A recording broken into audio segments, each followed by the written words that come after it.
My name is Kris Martz, and I'm the Gifted Intervention Specialist at Frank Elementary School.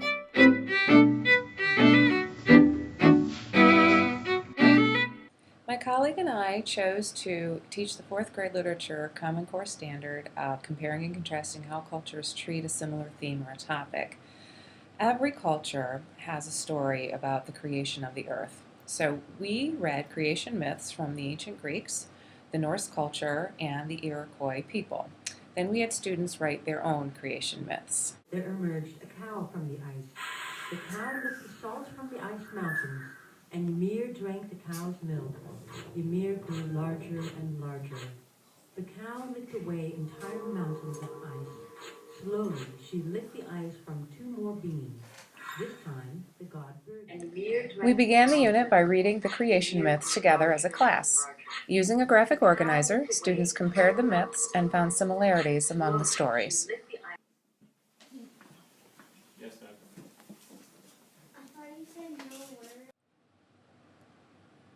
Instead of simply completing a graphic organizer, I wanted to challenge the students' creativity through the use of a project-based lesson. Listening? We have a lot to accomplish this morning. We're entering the final leg of our mythical journey this morning. Now, one thing we need to talk about is our question. You have all written stories, rough drafts, or maybe some of you think final drafts. But the question I have for you is, could we make a myth for another classroom? What do you mean by this? What do I mean by another? Yes. Like, our class makes it. We began this segment of the unit with the driving question, can we write a myth for another classroom?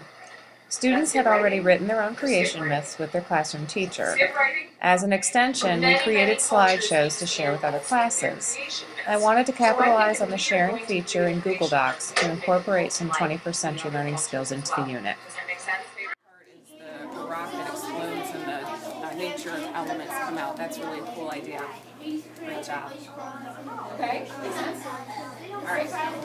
Good work, boys.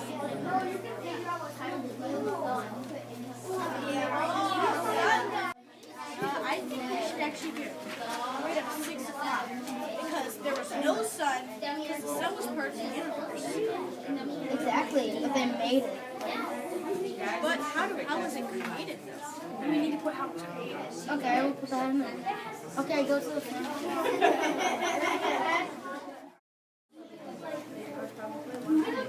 Wait, well, yeah, I'll cross out. Cross out Jesus down here.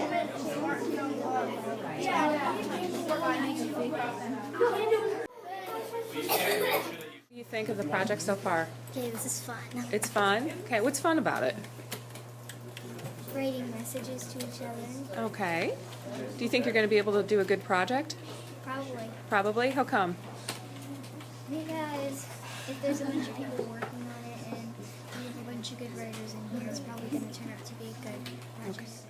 No. It's No? pretty fun, actually. Okay, good, good. Do you like using technology? Yes. Yeah. Is this better than paper and pencil? Yeah, I think so too. Because when you erase it, it doesn't leave a bunch of marks on the paper, on the computer. Mm-hmm. And you can like chat with people. So on a piece of paper, you have to like write something, crumble it up, and throw it across the room.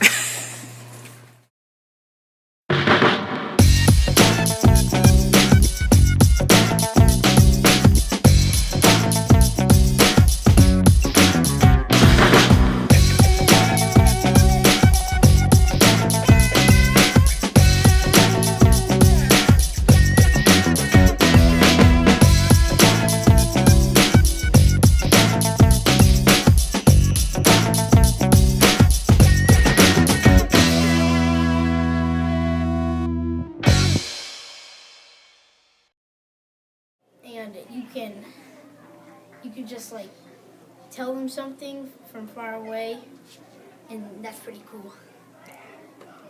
And also, like, you can just go onto a computer and you can just work on it whenever you can, when you're, like, at home. No matter where you are, you can basically work on it. Did you enjoy it? Yeah. Okay, cool. I think the students really connected with this unit on a couple of levels. They really enjoyed the stories of mythology, and they also understand and really enjoy using technology.